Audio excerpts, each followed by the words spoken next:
Hello, future toppers. Welcome to Streak Initiative of Civils Daily.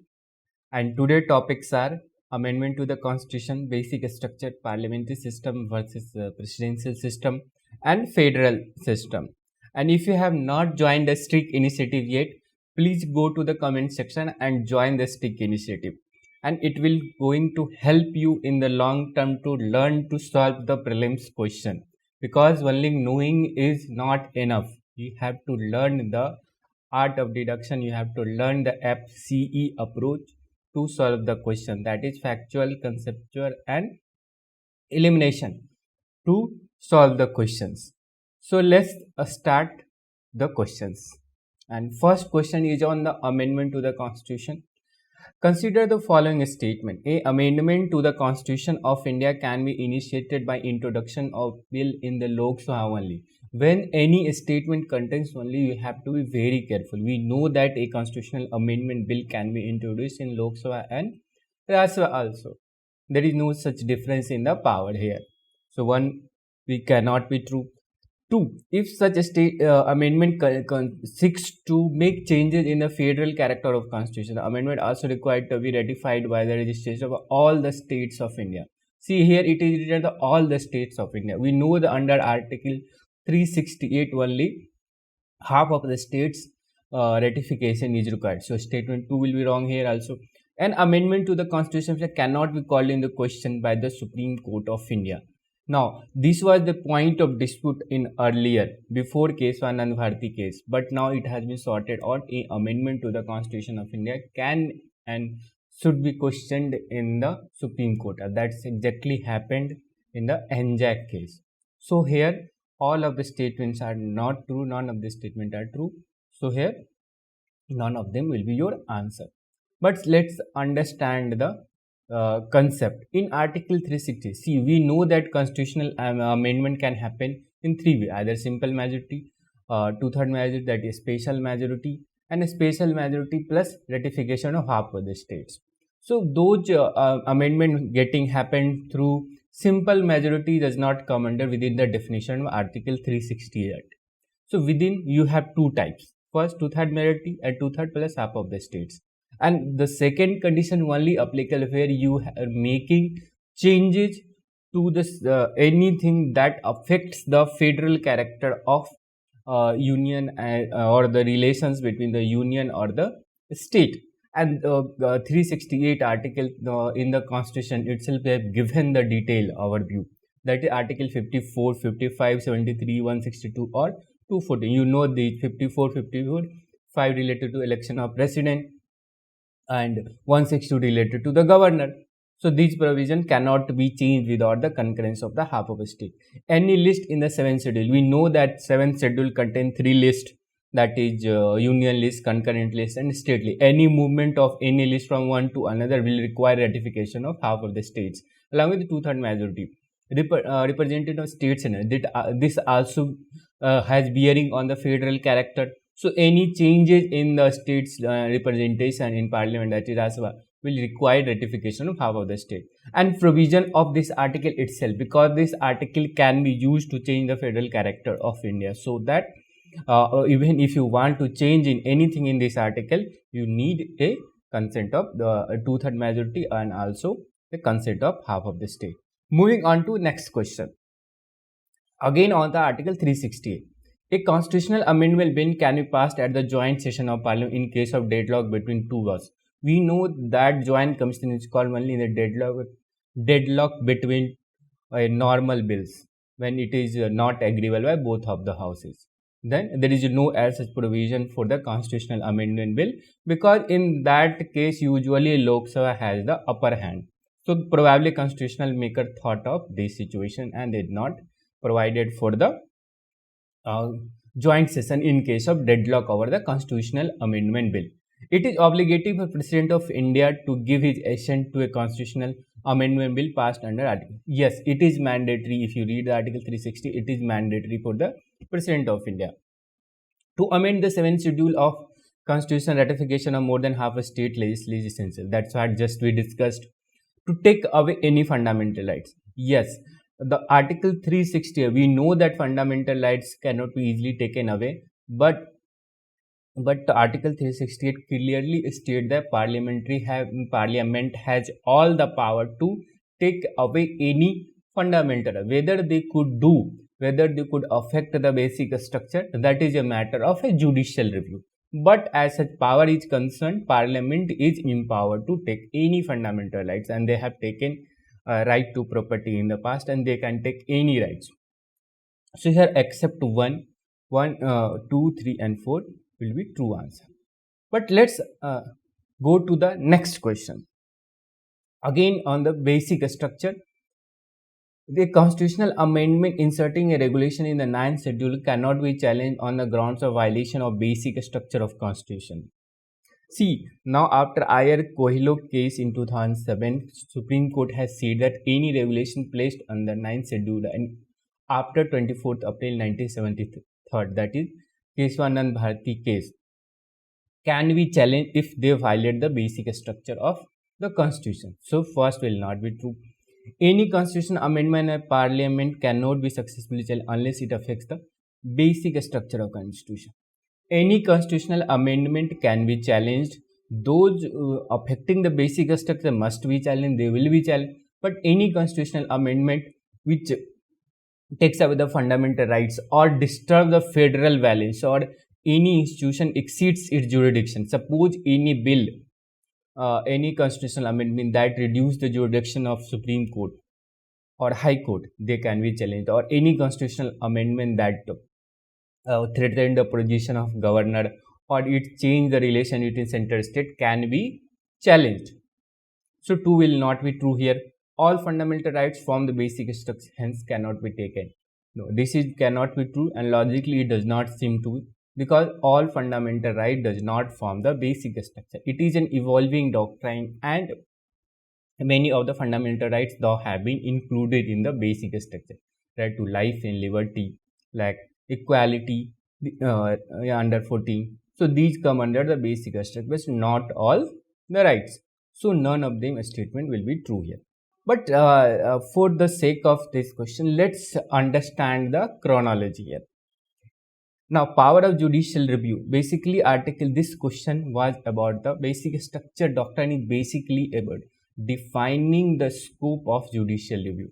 But if you read the Article 13, it says that any law derogatory to the fundamental rights shall be void. But it does not cover the situation when there is a constitutional amendment which threatens the position of fundamental. That was a case of dispute initially.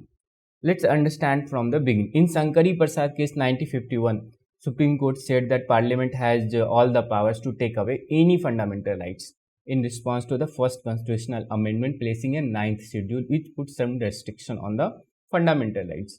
This went on for next 16 years until in Golaknath case, Supreme Court reversed its position in Sankari Prasad case, and they said no, Parliament cannot take, they are sacrosanct, they cannot take any fundamental rights. Thus created a very scary situation for the government, because they wanted to do land reform, they wanted to bring socialism. So they brought 24th and 25th amendment, basically taking the power of judicial review and also declaring that under Article 368, Parliament has absolute power to take away any fundamental rights. And they also said when it comes to 39B or C, which aimed at ensuring social and economic justice, fundamental rights will be placed below before DPSP. But in Keswanand Bharati case, all the dispute were settled, and they said Parliament can take away any fundamental right, but it cannot violate the basic structure of the Constitution. So now of 24th April 1973, Parliament can take any fundamental, and we know that Parliament has taken away the right to property, but it cannot disturb the basic structure like right to life and liberty, right to equality, federalism, parliamentary form of government, secularism, socialism. These are the part of the basic structure of Constitution.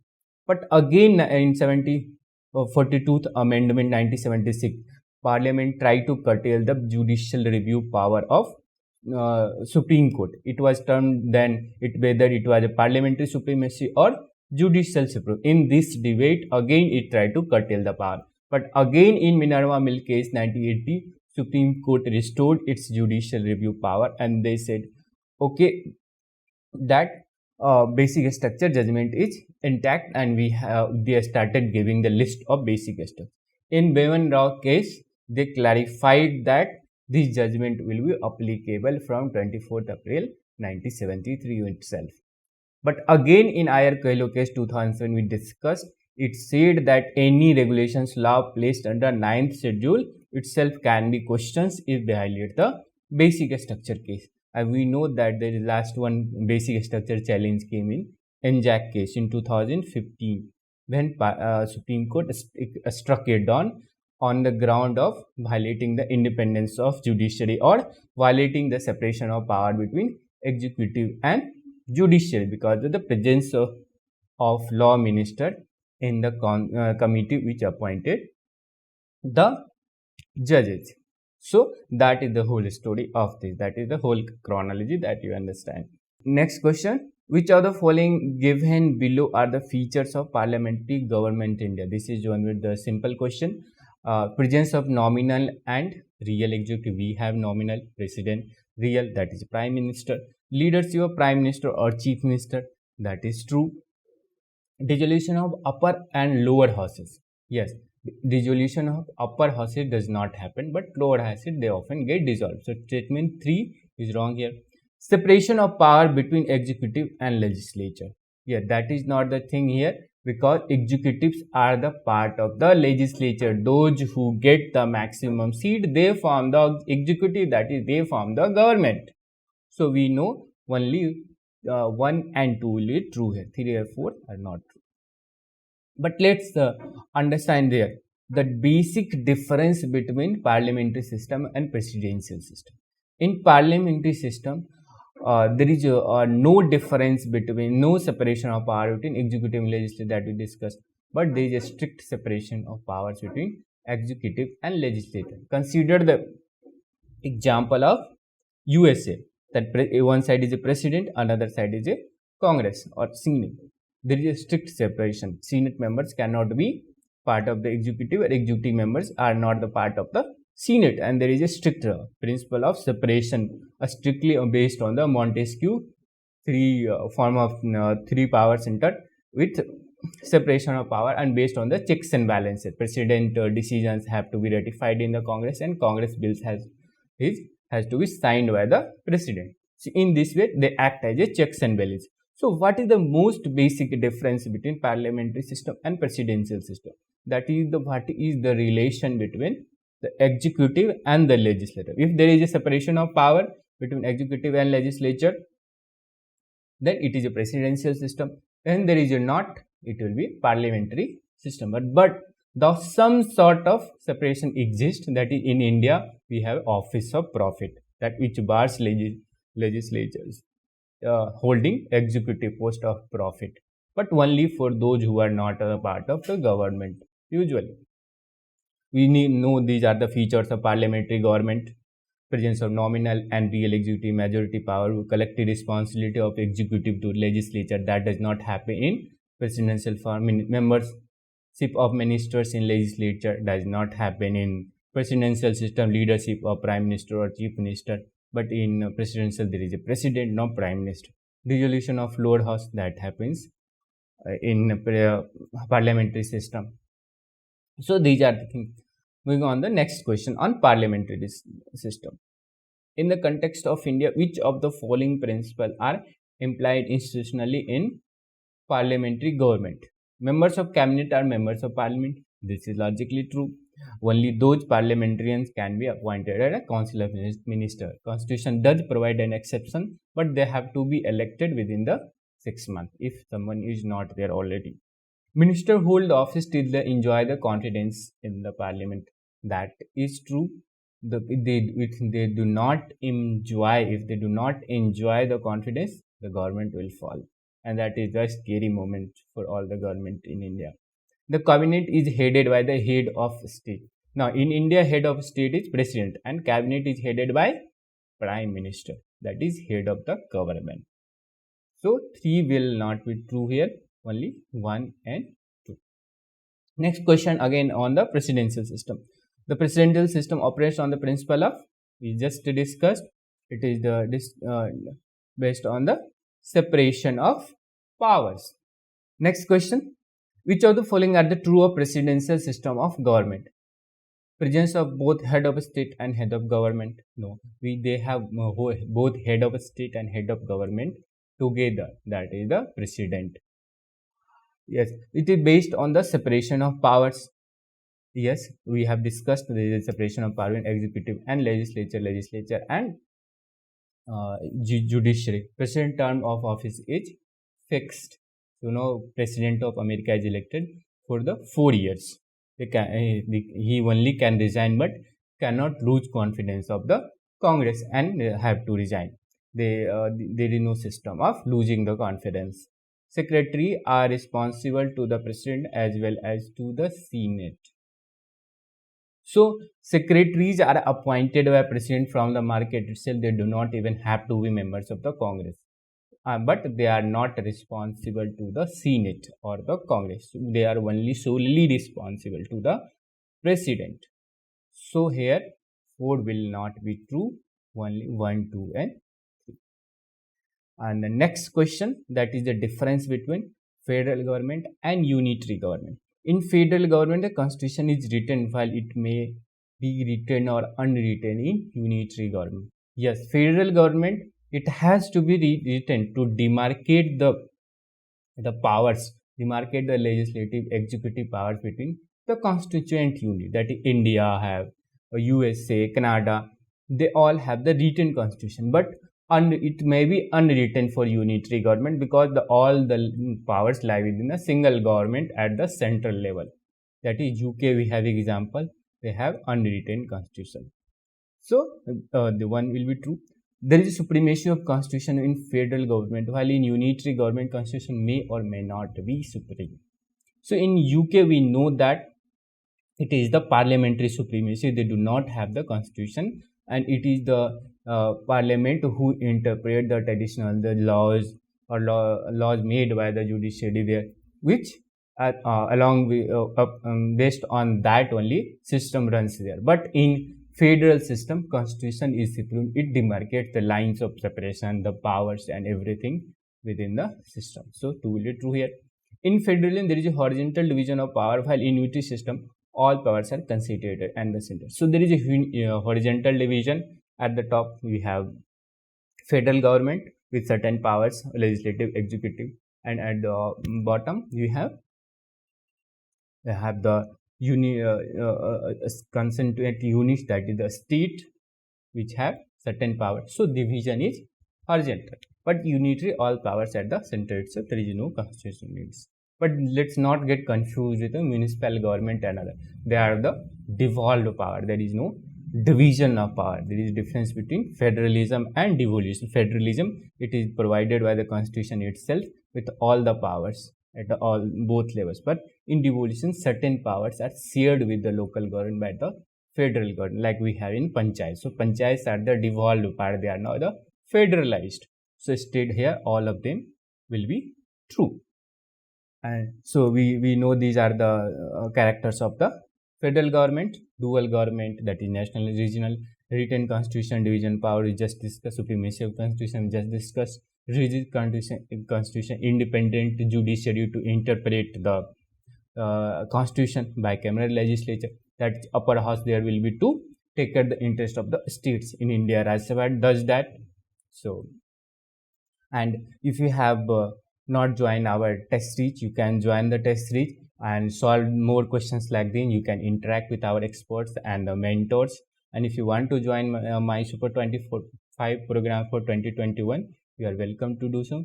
Thank you for watching the video and stay tuned. Subscribe to our YouTube channel and press the bell icon on the YouTube app and never miss another update from Civils Daily.